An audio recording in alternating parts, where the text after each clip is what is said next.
Hello, my name's Stephen Crowder.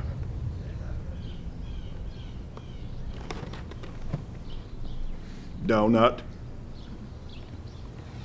I could eat about 1.5 million of these donuts. My mama always said life was like a box of donuts. It gets stale pretty quick. That must be a terrible mug. I bet you could sip all day from a mug like that and not taste a thing. I'm glad I don't have a mug like that. My lips hurt. Mom always said there's an awful lot you can tell about a person by their mug. What they drunk, where they drank. I drank from lots of mugs. I bet if I could think about it real hard, I could remember my first mug. Mama said I could drink anything. She said it was my magic mug. I'm just trying to read a book. Is there a point you're trying to get to, mister? Well, yeah, I was supposed to do this whole thing where this mug is part of my life story. I've been with it through thick and thin. I think I go to war, survived a war, and there's something with shrimp and a black guy. So you're selling mugs, or? Well, Mug Club is more than just a mug. You can join Mug Club now for $89 annually to try it for yourself for more content. Or you could go the mugless route for $9 a month, but you won't get the mug itself, but you'll still be part of the club for a little while. Are you recording this?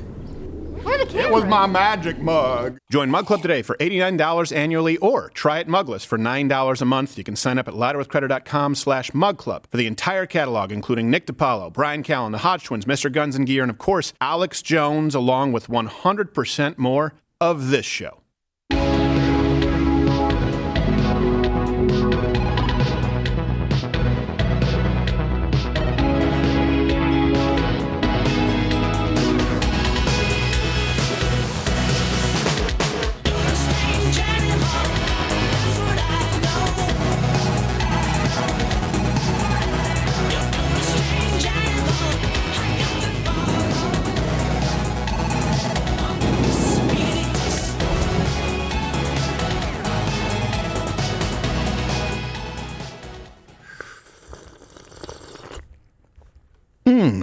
Glad to be with you. That's the I'm in pain sip, because Pops Crowder back there was like, hey, I didn't see you this weekend. Did you watch the fight? Smacked my shoulder. And it's like smacking a lobster, so I got a little bit... got a little sunburn on the Texas sun out there. Now I know. Hey, glad to be with you. Let's hit the rundown really quickly before we get to anything else. Iran. That's obviously the big story right now. Look, a lot of people want to tell you this is World War III.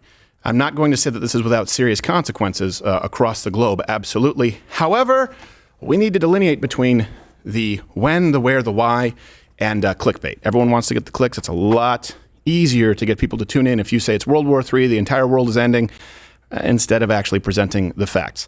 So we'll be talking about that. I don't know if you know this, but also one of the largest unions in America. One of their, ambassadors, I don't know, professional assholes. Sorry, we have the dump button. Coached everyone on how to say death to America in Persian. So that's fun. And we're talking about that. And a UFC fighter gave lessons in economics at a speech this weekend. So that and more. If at some point today you see this, head on over to Rumble, because why are you watching on YouTube anyway? It's a live show, weekdays, 10 a.m. Eastern. Gerald is still being Father of the Year, so in his spot, as opposed to Captain Morgan, you know him, you love him, you thank him for his service. He's going to be at the Addison Improv tomorrow, Tuesday, Addison, Texas. JFirestine.com for all his dates. Josh, how are you, sir? Good. I'm not as good a dad as Gerald, but I'll do my best in this chair. Yeah. There he is. There he is. There he is. Well, that's Gerald C. Gerald C. Yeah, Captain Morgan is a great dad. That one's a Harry Chapin song. This Gerald's going to see me naked. And Hey, sorry. Hey, we don't talk like that here. Yes, we do. Yeah, we do with great regularity. And in third chair, his first time here in third chair. You can watch him on X, and of course you can watch him live on Rumble every day, 5:30 Eastern. Jeremy, the Quartering, how are you, sir? I'm doing well. Really glad to be here. Thanks Yes. for having me. I feel comfortable over here. You feel what? I feel comfortable. Oh, I thought you said uncomfortable. That's usually the response. Oh, well, that was before the show. Yeah. Now yeah. I'm comfortable. Well, I know. You relieved yourself. As we all did. It's part of what you drink that much coffee. It's part of the routine. You're also a giant, so we had to adjust the camera. Yeah, well, life generally kind of has to move around me, and I'm comfortable with that. Yeah. I like making people have to make adjustments. Do people often tell you you're bigger in person than they expect? Almost always. Almost always, yeah. Yeah. I would admit, I get that. I think it's because I have a big desk, so people think I'm little. But with you, I just think, you're very. Are you 6'6"? Very close. Usually people are first shocked that I have legs. Yes. And then, I thought you were a paraplegic. yeah, and then they're like, whoa. But it's they go a little different in the Midwest. Are you constantly running into Bill and Ted? Whoa. Yeah. It's generally the reaction like, hey, I think you're usually it's like, hey, aren't you the quartering? And I'm like, yeah, I'm like, whoa. So I was going to mouth off, but I've reconsidered. Please don't sit on me. Yes. And you know what? Question of the day. We're going to be talking about this. It's going to be long form here today, talking about Iran quite a bit. How do you think President Trump should respond to the latest Iranian aggression? Some people say former president. Some people say sitting president. I say sitting president. Okay. Before we get to that, I don't know if you remember this. I hate to, but I kind of have to. Remember last week when there were these Palestinians or pro-Palestine, pro-Hamas protesters? They were chanting "Death to America" in Dearborn. And we made the point that people on the right who are often mischaracterized as anti-Israel, they just believe that America should look out for its own interests first and shouldn't be entangled in foreign wars. Now, that's a position to hold, an entirely legitimate position. I don't think it's anti-Semitic. And then I clarified that people on the left, my left, your right, them, or at least their position on Israel, was really because they see big devil, little devil, America and Israel, and their hatred of Israel is effectively an extension of their hatred of America. Well, we're about to get to a union member here who coaches people to actually in translation. He's actually teaching people to be bilingually hateful, chant "Death to America," but it's time for a Crowder Called It. Come, let Zoltar tell you more. I calculate the next pitch ball right past the flag. We're going to win the game, I guarantee it. So I think this is what I said here last week, and then we'll go to the new clip. You have people on the right who have been accused of being anti-Semitic. Some are, but a lot aren't. The idea of America first, right? They want to sort of divest from Israel because they don't believe that America, the United States, should be entangled in foreign interests. That's their position, and they're being accused of being anti-Semitic. The left, of course, also hates Israel, but for very different reasons. It's not America first. They hate Israel because they hate America. All right. I just realized my pants are dirty. I have no idea how my pants got dirty. They just came out of the wash. Do you have that with your pants? These pants are dirty right now, but no one can see them. Okay, well, that's fine. But no one can see these, but I know. I thought you had a bee on your lap. You were reacting like it's some I was sort like, of... what is this? I don't even know what kind of a... Wow. Did you have a Nature's Valley bar? No, I did not have a Nature's Valley. We buy those for you, tool man. And by the way, limit it to 2 a day. I'm not made of... I don't have Nature Valley money. I've been eating them. That's fine. I'm limited on Tim. That's fine. You can. You're on-air talent. So... So that was what we said last week. Now, a viral video has shown this union member training people how to chant "Death to America" and "Death to Israel" in Persian, which is not a pretty language. So I'm going to teach you a chant in Persian that you can use if you ever encounter those Zionist freaks, whether they be Iranian or whatever, all right? Now, I don't drink margaritas, but we all know what a margarita is. Don't you love the virtue signaling before he chants for death? So you're going to say, Marg Bar. Marg Bar Israel. Marg Bar Israel. Marg Bar Israel. Marg Bar Israel. He's doing like a rapper. Marg Bar Israel. Yeah. Marg Bar Israel. Thank you. What does that mean? They're clapping. Oh, he says thank you. Like he salutes. He almost says that's my time. So, it has 2 meanings, depending on who's asking. It can mean death to or down with. So, Can we get a Mark Bar America? we can get a Marg Bar America. Yes, we can. Marg Bar America! Marg Bar America! Marg Bar America! Marg Bar America! Thank you.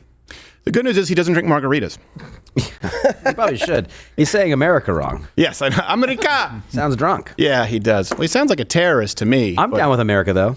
Yeah, I'm down with America. Down with America? By the way, this was at the Teamsters Union HQ in Chicago, and that's one of the largest unions in the United States. So 1.3 million members. They have truck drivers. They have warehouse workers. They're one of the most influential unions as far as elections, too. So, again, my question is, at what point does it become treason? Like, if you're talking about people, you want to charge them with sedition for going on a walking tour January 6th. People here chanting, death to Israel, death to America. It seems to me, and I'm not saying if you don't like America, you should get the hell out. But in this case, I kind of am, because you're shouting death to us. Well, I think it's important that we all acknowledge that everyone in that crowd was thinking about grandma, and they were very safe. I noticed that everyone in that crowd was wearing their masks. Yeah. I feel like we should give them credit for that. Well, yeah, if they want death to America, they should just take off the mask and let the spread fall where it may. Spread the death, baby. Yeah. Just spread it. Spread that death. That's what I've been saying that for years. Just start licking lampposts. Mm-hmm. They still have lampposts? I don't think so. I don't think so. I think it's 1,500 days to stop the spread. 1,500 days to stop the spread. It's just so funny. They're sitting there shouting like they're tough. Yeah, death to America. And they're wearing masks like pussies. All right. By the way, this is the last week. I forgot to tell you. Any purchase at Crowder Shop, it gives you a chance to win a custom plate carrier there from Armored Republic. CrowderShop.com. All right. Speaking of overtime. There's got to be other things in that union meeting that they're chanting death to. Right. Yeah. I don't know what else would be like. Mark Bar, reasonable pay, because they get Cadillac benefits. They're going to do what they think. Mark Parr, we don't get LASIK anymore. Only covered 80%. Oh, no. You know what it's like to be in the third world, you pampered pricks. So, here's someone who doesn't know what it's like to be in the third world. Brazil. Now, I'm not saying that the entire country is a third world country, but a good portion of it is. Now, after his win here at UFC 300, every now and then there's a sort of a cultural moment that kind of transcends what we may discuss here. This is a Brazilian fighter. His name is Renato Moicano. I hope I'm saying that correctly. I'm probably not. And he didn't, you'll get people who they go up and they thank God, or they'll thank their Lord and Savior, Jesus Christ, which is great. You'll get sometimes people go up and say, hey, I love America. This guy decided to, with his victory speech, go into, on a micro level, economics. Basically, supply side economics. Here you go. First of all, I love America. I love the Constitution. I love the First Amendment. I want to carry and own guns. I love property. And let me tell you something. If you care about your country, I'll read Ludwig von Mises and the 6 lessons of the Austrian Economic School, motherfuckers. Boy. There's one guy in that crowd that you had read the book. He's like, yeah! Yes! You've seen that. Austrian economics. Tell them about Adam Smith, invisible hand. Every victory is going to be new. Like, hey, read Friedman or Keynes, no Hayek. Only Keynes or Friedman or Locke. Locke is very good. I have 12 rules for life. Georgian, pitch aside. I fight for you. You say voodoo, no voodoo economics. It's real, it's supply side economics. I punch in face. It's like he really went in. And by the way, for those of you who don't know, it's a good recommendation. The Austrian School of Economics. It's not actually a physical school, in case you were wondering. It's built on, again, the theories of Adam Smith. I always recommend that you go back to Adam Smith. I think it's probably the best in understanding free enterprise principles.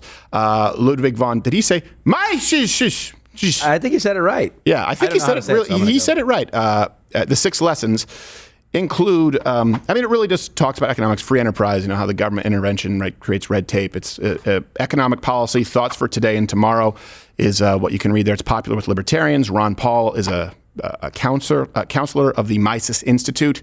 So pretty big deal, the book. Pretty big deal for a UFC fighter to talk about this. Not to be confused with O.J. Simpson's upcoming book, 6 Ways I Would Have Done It, to be released posthumously, of course. So, yep. And spoiler alert, we read it.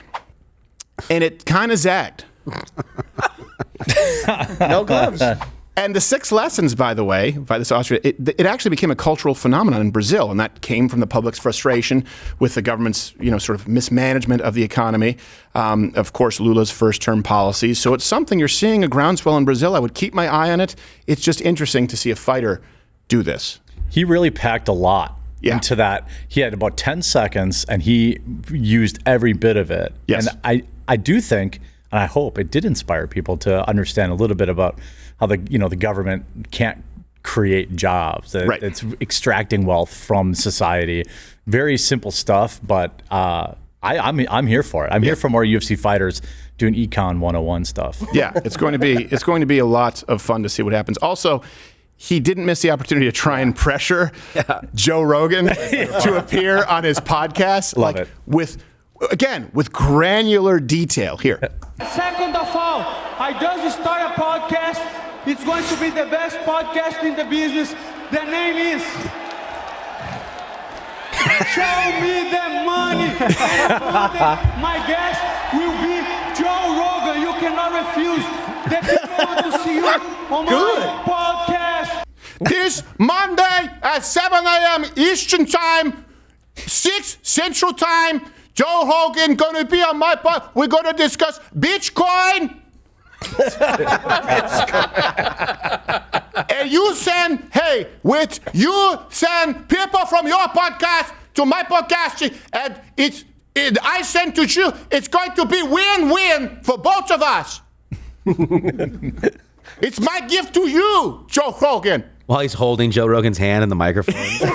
You cannot refuse. You cannot refuse. I feel like I can't refuse. You're holding me. You see what I almost killed somebody. You'll be on my show. Okay. Just talk about trying to pressure. I think he made it the name of the podcast on the spot. Yes, he was British. Show me the money. Sure. Was going to be money talks, but the bold guy, he's take. Porra. And you can comment below. What's your favorite educational reading as far as it relates to the economics? I always recommend Adam Smith, but you can comment below. It was a lot of fun. And if you watched UFC 300, right? I did, yeah. It was seldom does an event live up to the hype. It was a lot of fun. It was such a long day too. It started so early, and it was just like high octane for many, many hours. And it's rare that you get that payoff, but it was great. It was, I don't know if I told you about this. Like, everyone's talking about the Max Holloway, Justin Gaethje fight, but to me, this Alex Pereira, the Poetan is what they call him. He got nut shot. They call him the what? The Peloton? Yeah, they do. Yeah. I ride my bike with 25-year-old women. The trainer, Caroline, shit off. She said, we're going uphill. I said, no, I can't go uphill. Too tired. So he, actually, his name is Poetan. He gets nut shotted, and he kind of adjusts himself, and the ref walks in, and he slowly nudges him off, and within 10 seconds, knocked out the guy, just kicked him in the nuts. He was like, I'm in the zone. Don't bother me. And the ref just kind of, all right, I got it. It was one of the scariest things I've ever seen as a grown man. Even his nuts are afraid of him. Yes, exactly. We're not going to make... We're good. We're good. My balls retracted watching him, and his didn't budge an inch. Yeah. So, because of fear, to be clear. That's the reason for the movement. Balls of steel, that guy. Effectively. Oh, I also forgot to tell you, George the Greek is going to be on the ground in Nashville tomorrow and Wednesday because there's a trial for the public release of the full Nashville Manifesto. Ooh. And again, that's because of you, Mug Club pressure from you. None of this happens without you. It's $89 annually, $9 to go mugless. You don't get the mug, but you get everything else. And the investigative unit, it can't exist without you. So if you use a promo code right now, Manifesto, $20 off your Mug Club subscription, $20 off for the next 48 hours. It'll be interesting to see. I don't think they'll be releasing the rest of the manifesto. I very much doubt it. Probably not. Yeah, no. Protected us at all costs. Yes, I also spoke with Gerald this morning. No word on the lawsuit from the mayor. So. Oh, still. Yeah. Didn't get lost in spam or anything like that? It could be. It could be. I have an aggressive spam filter. By the way, Toolman, stop sending me pictures of prairie dogs' testicles, okay? So, come over my way. Can you, I'll take those. I got you, Josh. That is neat. It's still funny. Even decades later, it's still funny. So Iran. Let's talk about Iran. All right. Saturday. We're going to give you the ins and outs of what happened, kind of why it happened, some of the details that I think the media is missing a little bit, and then let's have a discussion with, of course, Ginger Snap. He'll come in because this is an international issue, and that's kind of his wheelhouse. Is it World War III? You can comment below before we go into this. How drastic do you think this is? Let me first set this up. Saturday, Iran launched a direct drone missile attack on Israel. Iran has launched a direct attack from Iranian soil towards the state of Israel.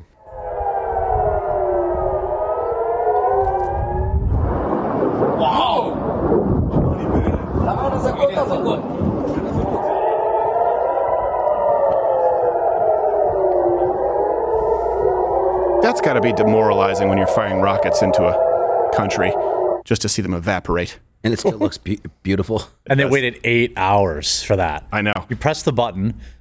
I've seen, they just launched it. It'll be there in 8 hours. And then it just gets evaporates. Swatted out of the sky. Yeah. By the way, is that same developed from the missile technology under Ronald Reagan that everyone mocked Star Wars missile defense and said would never work? Oh, that's right. Yeah, another one that the left has gotten wrong. So, World War III. I think that there's a lot of clickbait out there. Now, let me explain to you why this is a huge shift. Iran is the largest funder, supporter of terrorism globally. We've known that. We've talked about that. You can go through our previous catalog on Mug Club or on Rumble and search Iran. You'll find segments on that. So they have it's sort of been a shadow operation where they support and fund, whether it's Hamas, Hezbollah. Okay. This is a fundamental shift in that it's the first time the largest state sponsor of terrorism has directly and openly attacked Israel. It's gone from, okay, maybe circling each other a little bit to them's fighting words. That is a shift.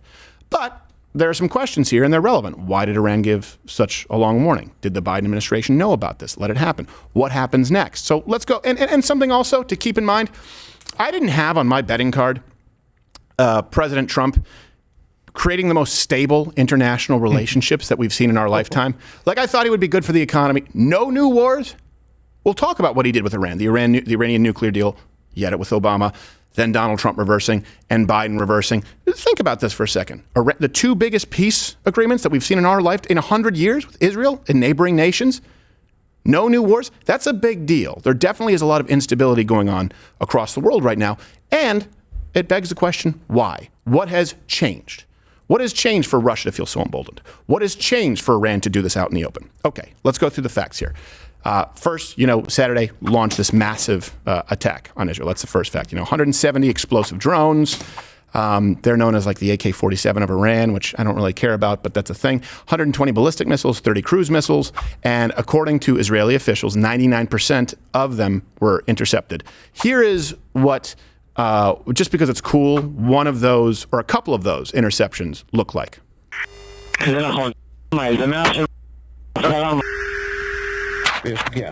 יש פגיעה משתיים, המטרה הופלה. אחד לוקח 9. יצאתי.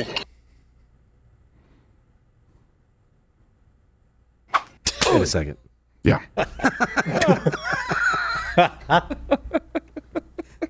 All references are available at lighthousecredit.com. Links are in the description. It's a new form of abortion I didn't know about. Well... No, it's not. It's interceptive. It's interceptive. Interceptive. Just like a basketball. Yeah. If it's going up, you can hit it. If it's already in, you got to let it go. So, the opposite of an alley-oop. Yeah, 50% of the ballistic missiles actually even failed to launch, or they crashed on the way there. And when you see where Iran bought their munitions, it's obvious why they have such a high rate of failure. That explains it. That and Timu, I think. Yes. And they're also, by the way, Jordan intercepted a number of drones and missiles. There are reports of U.S., UK. We don't know exactly, but for sure Jordan, according to the U.S. Central Command forces supported by the U.S. European Command destroyers, I'm reading this direct quote from X, they successfully engaged and destroyed more than 80 one-way attacked uncrewed aerial vehicles and at least 6 ballistic missiles intended to strike Israel from Iran and Yemen. Okay. So why did Iran do this? And I think it's important because what's going to happen is if you say that Israel has a right to defend itself, the left or people who are, I guess, supporters of Iran, I guess those people still exist, apparently. Not people in Iran, just to be clear. The people of Iran hate their government. They want to wear bikinis again.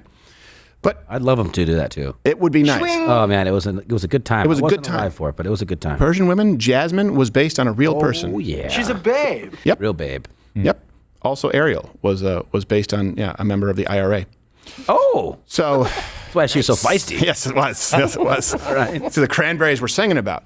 So why did this happen, though? It does matter because Iran will claim, well, actually, this was not an offensive. This was a retaliatory action.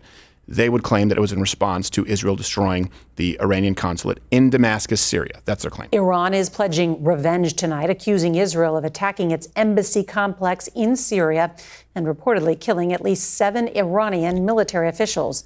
That includes a top general. The airstrike comes as Israeli Prime Minister Benjamin Netanyahu faces growing pressure. I don't really know if we're saying like top general. Yeah, we're talking about them. Doesn't even have a name. No.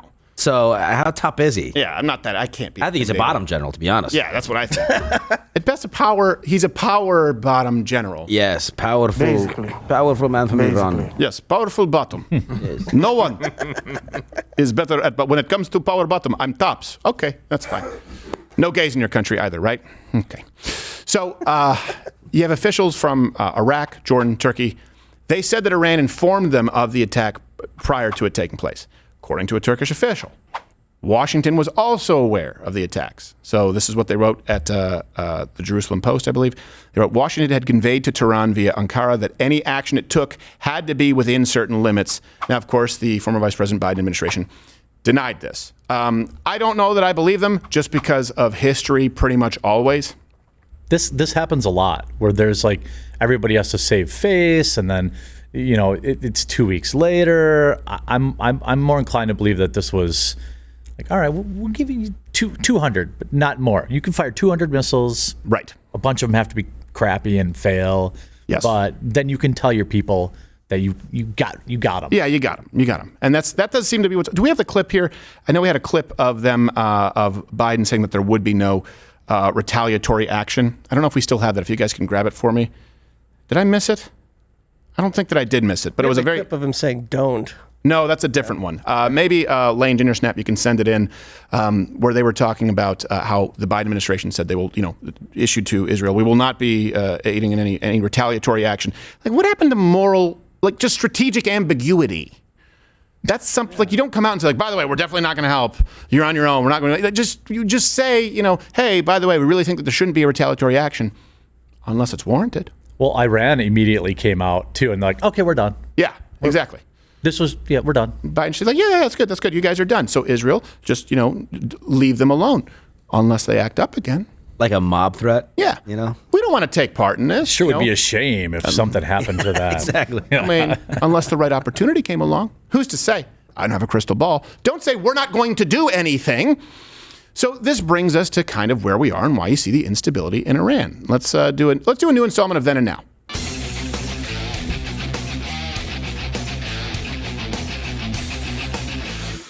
All right, so back then.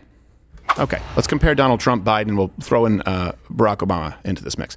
May 2018, then President Trump pulled out of the Joint Comprehension Plan of Action, JCPOA for short, or just call it the Iran deal. There's no good acronym for it.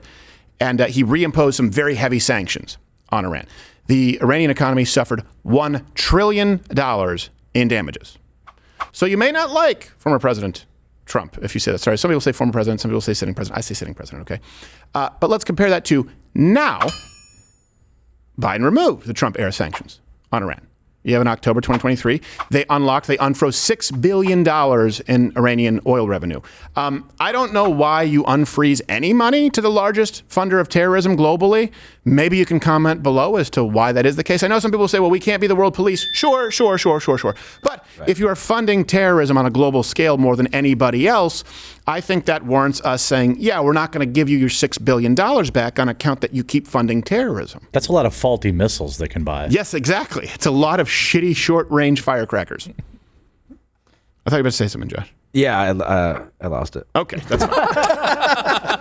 It was something not worth it, but so they got that money then. Iran has the money. It's in their hands. It's been unfrozen. Yeah, it's in process. Oh, okay. The wheels are in motion. Checks in the mail. Sure. Yeah, gotcha. Also, under Biden, we gave up 5 Iranian prisoners. Don't know why. I would say keep the prisoners, keep the money, and tell them to start acting right. Now, I don't know if you remember this, back in 2016. The Obama administration, this was the big deal, right? They sent $1.7 billion as part of the Iran deal, including $400 million in cash. I don't know if the rest was by check. EBT, Venmo. Why send them anything? It's not one of those issues where you say the enemy of my enemy is my friend. No. There's no reason at all for us to be entangled with Iran. Right now, it's only bad. It's bad for the people of Iran, and it's bad for the people of the world at large. Discounting Israel entirely right now. There's no reason to do it other than appeasement, and that's based on ideology. Let's also go back to then, July 2018. The situation was escalating with Iran. What did Trump do, President Trump? He issued this very specific threat to the Iranian president. He said, and this was from his, I guess I have to take a sip here. The Iranian president, Rouhani, he put this out. He said, "Never, ever threaten the United States again, or you will suffer the consequences, the likes of which few throughout history have ever suffered before.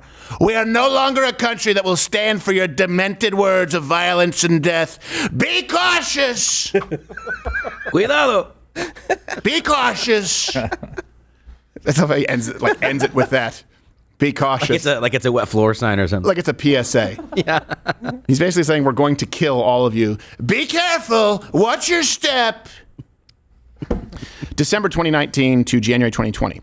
This was, I don't know if you remember this, the Iran-backed Kataib Hezbollah, right? Hezbollah killed an American contractor, Iran-backed militias who stormed the United States Embassy in Baghdad. In response to that, President Trump authorized the killing of the Iranian general, Soleimani. You may not remember he was an Iranian general because no one really cares about their title, but Soleimani, you remember that name, January 2020. Last night, at my direction, the United States military successfully executed a flawless precision strike that killed the #1 terrorist anywhere in the world, Qasem Soleimani. We took action last night to stop God, I miss him. a war. I know. We did not take action to start a war. Better than his statement. Well, actually, I don't think it is better. Let me know which one you like, but that statement or the one where he talked about al-Baghdadi. He said, he died like a dog. That one's the best. That one's the best. He died like a cheap whore. In the gutter with no love, they say. No one to love him. Whores have more love. So, this brings us to now. Biden allowed the UN sanctions on Iranian drones and missiles to expire. It's almost like there's a direct consequence to that. April 12th, Biden issued this compared to that threat you saw from Donald Trump. Very harshly worded letter to Iran about Israel. Mr. President, right now. What is your message to Iran in this moment? Don't. Yeah. See. What a loser! Don't. The economy of words on this man is unmatched. It really is. Don't. Yeah. He just distilled it. Yeah, exactly. Hey, could you clarify as to why? Because. No? Not a joke. I mean, there is something to be said for, there is a little bit of posturing, but you need to posture internationally. That's the language these guys speak, especially when you're dealing with demented circus monkeys like these Iranian generals, for crying out loud. Don't. They're sitting back. They can't breathe. They're laughing so hard. He probably already knew. I don't know what the timeline is. Right. I feel like, Biden didn't know, but whoever's making the decisions already knew that this attack was going to happen. I suspect. Yes. Yeah, exactly. And he was probably shocked when he heard about it. Huh? But I said don't. What? You mean they did? I was on vacation. Mr. President, Iran has just attacked Israel. Who? What? Who's Iran? Did they think I said do? I said don't. But they did. Can we call them and say that I said don't? But there are less Oreos in the bag. Didn't you tell them that? Yes. Corporations. That's the problem. They're killing Jews. Oh, I better say stop. Stop it. Forgive more loans. Stop. It didn't work. What do I do? Please. What do I say? What else do I say? Tell them about Corn Pop. Yeah, tell them about the bad dude, Iran. You don't want to deal with Corn Pop. You get the Corn Pop, the honeycombs. And you wonder why the world is blowing up? All right. This brings us to another key fact. The Israeli Prime Minister Benjamin Netanyahu declared that Israel will respond to the attack. קבעתי עיקרון ברור. מי שפוגע בנו, אנחנו פוגעים בו. אנחנו נגן על עצמנו מול כל איום, ונעשה זאת בקור רוח ובנחישות. אני יודע שגם אתם אזרחי ישראל שומרים על קור רוח. אני קורא לכם לשמוע להנחיות פיקוד העורף. For those of you who are listening on audio, whether it's Spotify or Google or Apple, we're available there. Basically, I'll just translate. He doesn't like Iran. Yeah. Pretty much. Eye for an eye. Yeah. That kind of thing. It's Jewish speak for screw those guys. So, actually, the Israeli minister of diaspora sent this out saying, we must treat every missile attack on Israel as though each projectile had hit its intended target. Our response should be guided by the enemy's intentions rather than solely by our defensive capabilities. And I do think that's important. Look, you can't simply blame someone because they're successful in defending themselves. And this is something you see a lot, certainly as it relates to Palestine and Israel from the left. They see the entire world as oppressors and the oppressed. It doesn't matter that the only place in that cesspool of the world that has a gay pride parade would be Israel. It doesn't matter that's the only place where people have anything even remotely resembling civil rights. Not perfect. The government is certainly far from perfect, but if you compare it to everywhere else in that area of the globe, it doesn't matter to the left because Israel has properly apportioned their funds to defend their own people with something like the Iron Dome. They have technology. The other people are less effective. Therefore, they must be oppressed. It doesn't matter that Black Lives Matter here in the States burn down entire city blocks, causing over $2 billion in damages because their skin is black. And at some point throughout history, they believe that they have been oppressed to a degree that warrants this kind of behavior. It doesn't matter. Hey, it doesn't matter if they're stealing your merchandise and running your business into the ground to the point that you have to close. They have the right to steal $999 worth because they're poor and you have enough money to own a shop. It doesn't. Successful, you're bad. It's this automatic rooting for the underdog, even if the underdog is evil. That's why I do think it's important to keep in mind Israel has the right to defend itself based on the proportionality of the attack, not on the effectiveness of the attack because they have good defenses. I do think that's a valid point. I don't necessarily know how effective this attack was, especially considering they gave this very long warning. Seems like a lot of posturing, seems like a lot of saber rattling. I'm sure it doesn't matter if Israel takes any action. After today, someone's going to call for a ceasefire. You can't just launch, this is my point, 200 plus explosives and then just say, even Stevens, ceasefire without retaliation.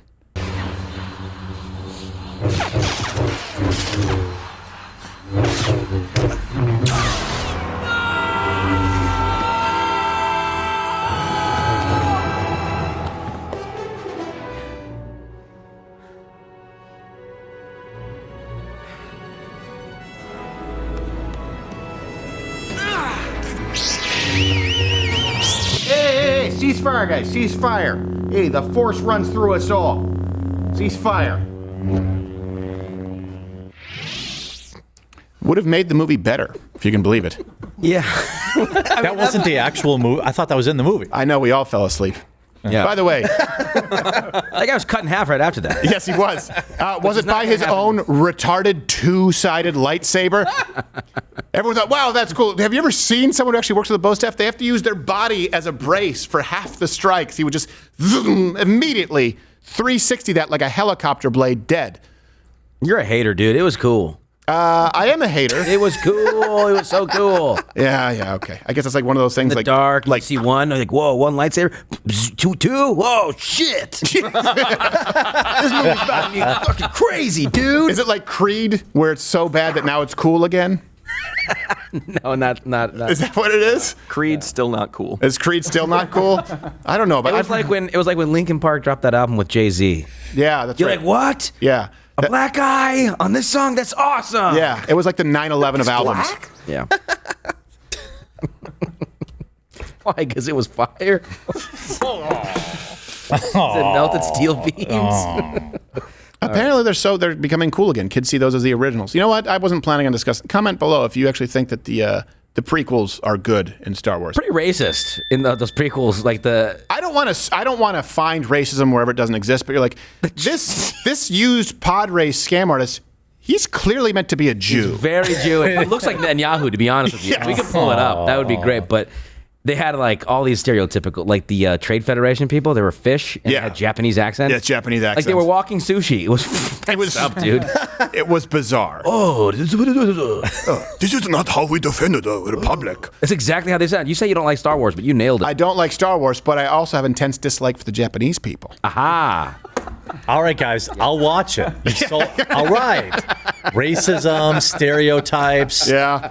All right. You've struck oil. Natalie Portman. Yeah. She was a bad actor back then. She was a bad actor always. Oh. I don't care that she played an angry Hobag in Black Swan. Whatever it was. Was she a lesbian? Black Swan? It's a lesbian, right? I don't know. At least Mila Kunis was. Oh, that's right. There was a weird scene. I just remember her doing this. That was an advertisement. And I was like, give her the Oscar.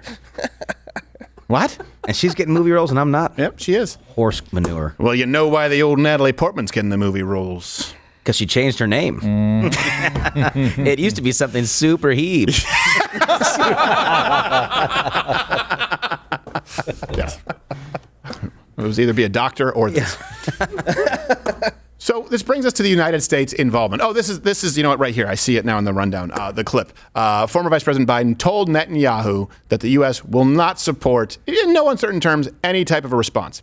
The president met with his national security team in the Situation Room for roughly 2 hours Saturday before a phone call with Israeli Prime Minister Benjamin Netanyahu, in which a senior administration official tells NBC News the president reaffirmed his commitment to Israel's security while making clear the U.S. will not participate in its response to Iran. Why make that clear? Make it as murky as possible. Keep them on their toes. That's all Donald Trump really did. His skill was just kept you guessing. He was just flicking that jab out there like, I don't think I'm going to do anything. No, look, jab, Syria. Oh, what happened? I have no idea. Your nose looks bad. Iran, I'm watching you. I have eyes in the back of my head. Iraq, you're not very effective anymore. Hamas! Just saying your name to make sure you're paying attention. I don't plan on doing anything. But plans change, life changes, comes at you fast. If you don't bomb some shitholes every now and then, you could miss it. Hey, those aren't shitholes, Steven. Come on. Don't be so offensive. Yeah. No, let's not call Iran a shithole. That would be an affront to holes of shit. And I say that because I feel bad for the people of Iran. You think that maybe you're siding with the people of Iran versus the people of Israel. No, you have the people of Israel, you have the government of Israel, and then you have the people of Iran and their government. So let's be really, really clear. There are gross violations of human rights taking place in Iran. Emboldening their administration, their government officials, if you want to call it that, doesn't help anybody. Biden also added in the call with Netanyahu, he said this. He said, you got to win. Take the win. The win is having drones and missiles and just, it's like someone swinging and you pull back. It's like, you're ahead in the cards. Run away. I think it's hilarious that they say, okay, well, we stopped 99% of them. Let's just, for easy math, say it was 1,000, right? So you have, like a small percentage, but what got hit? Well, let's say it was his family's house. Would he have reacted the same way? Right. Or the one that got through if it hit a government building? Right. So I think you have to respond. But Biden's losing the progressive vote rapidly with being involved in the Middle East, and that's what him saying, "Oh, we're not going to do it." Yes, exactly. Yeah. He's worried about losing the squad vote. Yeah, he's worried about losing the "Death to America" chanters. Correct. Yes. Those are the people. They have too much of a stranglehold on that party. You'd like to think it's some crazy fringe, but it's not. That's the reason he's losing support in his own party. Well, not only just the chanters, but the unions. Right. I mean, these are the people teaching them the chants. These are the people that are talking about this in their union meetings. Yeah. Dearborn, Michigan's going to cost them the state. Right. At this point, it's that important. So they're looking. Do you think that'll happen in Minneapolis with the Somalis? Yeah, the pirates. I mean, look, I hope so. They might. I don't know. When it comes, I don't know how they vote, but I know that Dearborn's not voting for Biden. I think they say that now it's a protest vote, but I think when it comes down to a general election, like in Minneapolis, they'll hold their nose and vote. Arr. If they just abstain, it's a win. Yes. So that's my hope. Yeah. They're not going to go vote for the orange man bad, right. But if they just don't show up, I'm fine with that too. Yeah, I think you could be that close. Yeah. It's a tough place for him to be in, and this is the problem with not having a very clear stance internationally. And here's the other problem. When people talk about World War III, it's not lost on me that this could be a problem with Russia, China, right? Unlikely alliances. For example, Russia, China hated each other. Now with this sort of conflict, they've become strange bedfellows to a degree. I wouldn't go as far as to call them allies necessarily, but they've certainly moved closer together. If you have this trifecta of Russia, Iran, China, right? The enemy of my enemy is my friend. That could be a problem. That definitely could create some global instability, and I think will certainly result in a conflict in the Middle East. The leap from that to World War III is a little bit tough. So Russia, let's start with them. They kind of supported Iran's attack at the UN. What happened in the night of the 14th of April did not happen in a vacuum. The steps undertaken by Iraq became a reaction to a disgraceful inaction by the Security Council. And a reaction to an egregious attack by Israel against Damascus, and not the first one, because Syria is constantly being bombarded by Israel. But Syria sucks. Yeah. I thought that was known. Yeah. I mean, it's like, what, are you surprised? I'm in knowledge. It's a hotbed for assholery. Like, don't just like, oh, Syria's under. Well, hold on, provide some context there. Why would there be conflict with Syria? Now, what did China do? They kind of called for restraint to prevent any kind of added escalation here, but they didn't pressure Iran to not attack. And so this does leave us with a lot of questions. What will the fallout be? I'm concerned. I definitely am concerned, but I think that for people to go out and say World War III is starting is irresponsible. And you do see a lot of people on both the left and the right. At a certain point, it's just about clicks. You're not going to get through the algorithm if you say, well, you know what, hold on a second. There was a lot of warning beforehand. It seems like a lot of people knew about this. If they wanted to cause more damage, they could have. This seems like a little bit of saber rattling. Israel does have the right to defend itself. We have to be concerned about these different alliances. That doesn't get you a lot of clicks. What does is World War III is about to pop off. Great. Now I have to change the title of my first video today. I apologize. You shamed me into it. I forgot. Did it's you say all caps, too. Is it all caps? Yeah. Well, World War III has to be caps, but is the rest caps? Everything's That was a creative decision on your part. I also scream the entire video. Do you? Yeah. It's now I have to. People knocking on my door at the hotel because they thought, what's happening. Yeah. Now I have to put that whole. Well, also I posted your hotel address online, everywhere. Well, look, everyone knows. I said there was a cabana party at your hotel. Backfired because they sent a bunch of pizzas. I just ate them. Yeah. So well, I don't know if you know that, but that poison in those pizzas, it has a fuse. So good luck tomorrow. We're going to bring in actually now. You guys love him. He's a ladies love him. So we'll take the chat. The ladies keep it appropriate in the chat. It's time to bring out our international specialist, Lane Ginger Snap.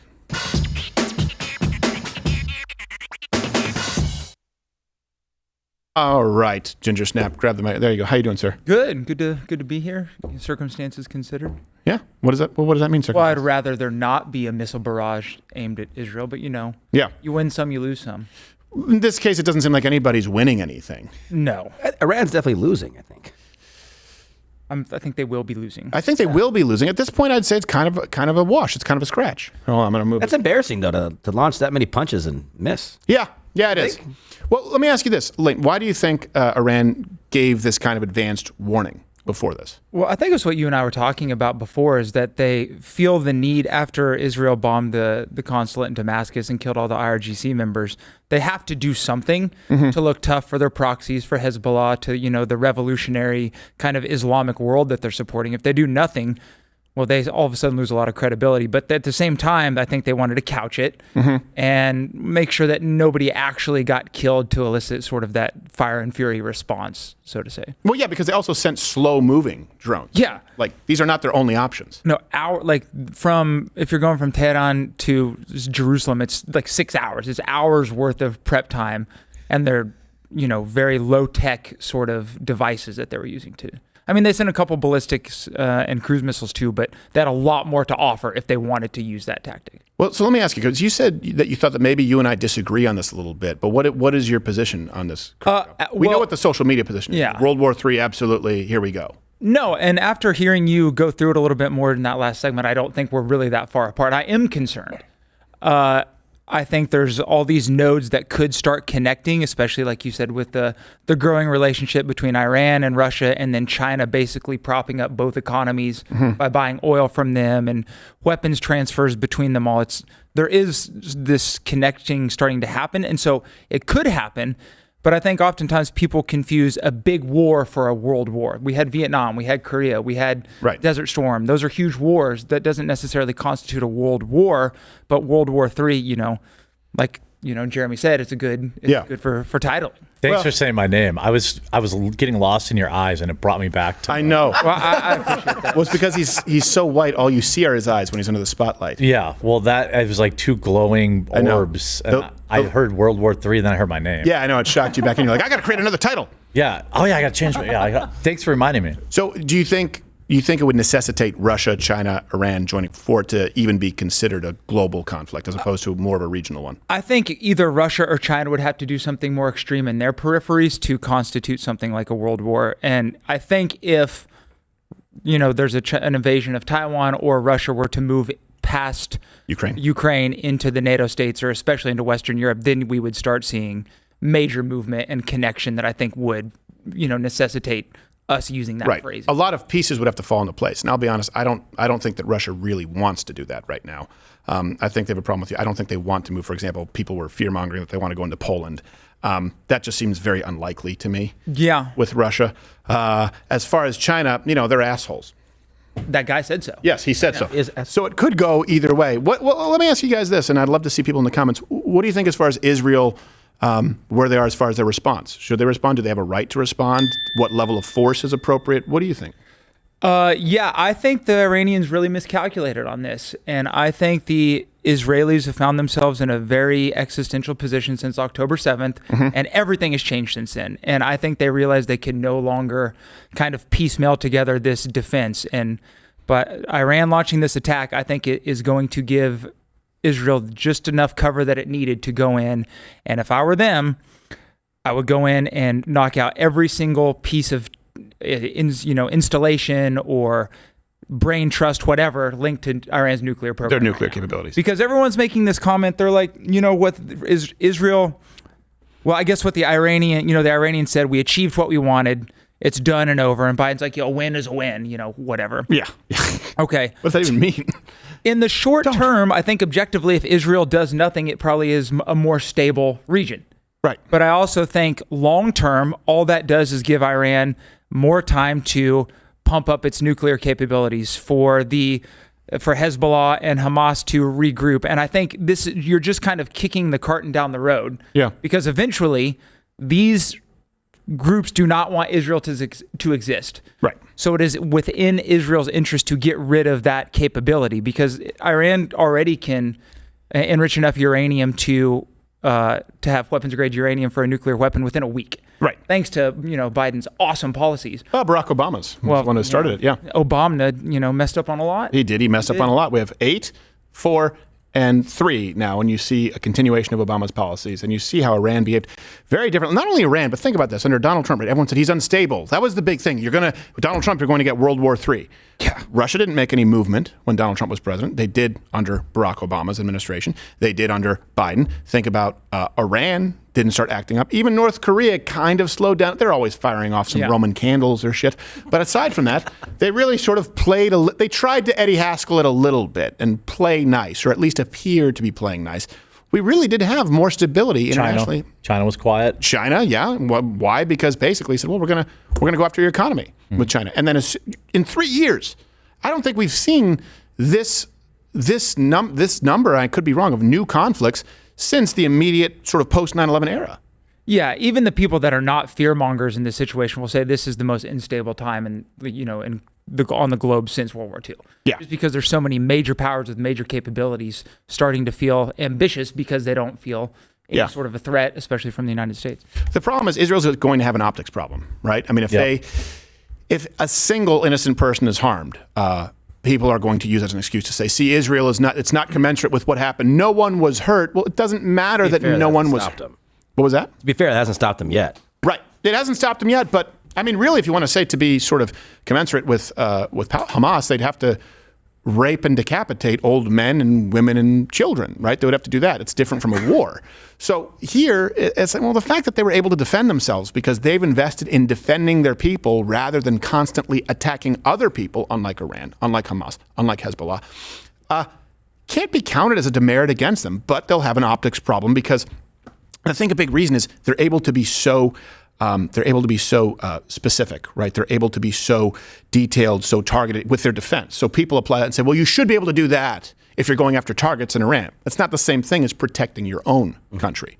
They need to be very targeted, go after, like you said, nuclear facilities, military bases where they are insured, or as close as they can possibly get to mitigating, civilian lives lost. If they do that, maybe that'll kind of put an it wouldn't put an end to it, but maybe people wouldn't be so rabidly anti-Israel if they just can't. Go they can't do anything. No, you don't think they can do anything? No, because I get it. Everything you're saying is right, but they're already in one war, right? And starting another one isn't, like you said, optically. It doesn't look great. I'm not saying they don't have a right to, and I'm not saying that I'm just saying you kind of got one war going on right now. I think it was just saber rattling this back and forth. Now, if Iran does if it launches another attack, okay, fine. Right. But I think most people see this as, people who aren't emotionally attached to one side or the other see this as, this is another, hey, clear out this military base, we're going to bomb it so our people, feel like we're doing something good. This kind of thing happens all the time. If they do it again or there's another escalation, okay, fine. But I'm not saying it's right. I just mean... No, I agree with you. It's just interesting, like the verbiage that people use. Like, if Israel starts a war, it's like, well, hold on a second. The people who launch the drones and missiles, isn't that kind of an act of war? That's what they said. Even if it's an ineffective one. And they say it's because Israel attacked first. That's what they say. Syria. Because of the consulate in Syria. That's what they'll come back to. Right. But... Oh, sorry, Josh. No, that's pretty much. I mean, they'll come back to that, and then launch the missiles, tell you they're going to launch them, give you adequate time to shoot them down, and then say you're the aggressor, right? And that you're because you're on top. Yeah, you killed their 7 people. You took out their consulate. They tried to fire back. They couldn't. Now you're the winner. You're the oppressor. Right. Easy peasy to spin that. Right. It's the victim hierarchy. Yes. It's just like domestic politics translated onto the international stage, but. The one thing I will say is if people are paying a little bit closer attention, is that Israel's starting to get a couple propaganda wins behind the scenes that aren't really being reported because the anti-American left and sort of that anti-Semitic hard right, that horseshoe that's starting to meet up at the top, are very loud and very rewarded by the Twitter algorithm. Mm-hmm. But within the last week, Hamas has had to revise the death count down by 10,000 civilians. Mm-hmm. That kind of got lost. And also with this war, it would be starting a new war, kind of, but really Iran's the one that supported this whole war in the first place. So that just came from a Saudi source. I don't know if they can bring it Mission Control, where it was reported that Iran actually helped orchestrate and fund the October 7th attacks. Yeah, it was a member of the Saudi royal family giving an interview to Israeli media that said they blamed them for the state sponsor of terrorism, and they basically insinuated that Saudi Arabia and Israel were very, very close to normalization, and the Iranians don't want that because they want to frame this as an Islamic versus Jewish thing, and it's really not that. Most of the Arab world doesn't really care about the revolution ideas that Iran wants to export. They want a good economy, right? And being friendly with Israel is a lot better than being friendly with Iran when it comes to that. Yeah, no, and I don't know if we were able. I know it's just sort of being reported on, but it was actually someone who seems authoritative on the source. Yeah. Doesn't mean his information is correct, but it's interesting to hear that.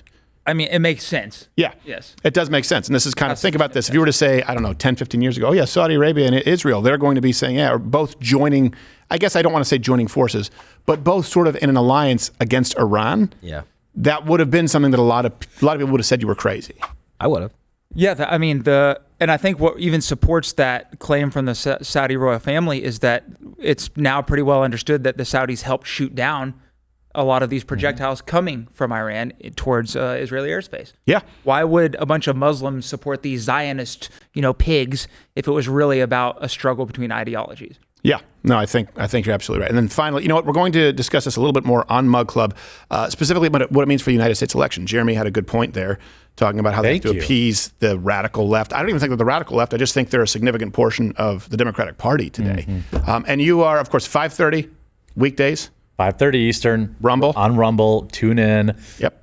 Crowder got you covered all up in the morning, and then everything that happened during the day, I'll get you caught up at the end of the day. Well, that's because he's a big man. He needs his beauty sleep, so he does it later in the day. It was not easy getting here on time, and I was still I was only 5 minutes away, and I woke up and I was like, oh. I know. It's a primary complaint that we get here. By the way, I'm going to go check your hotel room, and I better be able to bounce a nickel off that bed. If you're watching on Rumble, you can click below, join Mug Club. And if you're watching on YouTube, you know how this goes. We're going to continue with Ginger Snap and play Pokemon or Racial Slur. My favorite. YouTube Piss Off. I usually don't like asking you to join Mug Club and let the content speak for itself, but I need help because my health isn't doing so great. On account Jenny gave me the AIDS, I got sores in my mouth. Mom always said there was canker sores. Yeah, they started appearing on my dick. Then I realized it wasn't canker sores. I came in with sores all over my face. Lost 40 pounds. I'm retarded, so I didn't think about health insurance. But you can help by joining Mug Club for $89 annually at lighterwithcredit.com/Mug Club. That'll help pay for some of the chemo. I have cancer too.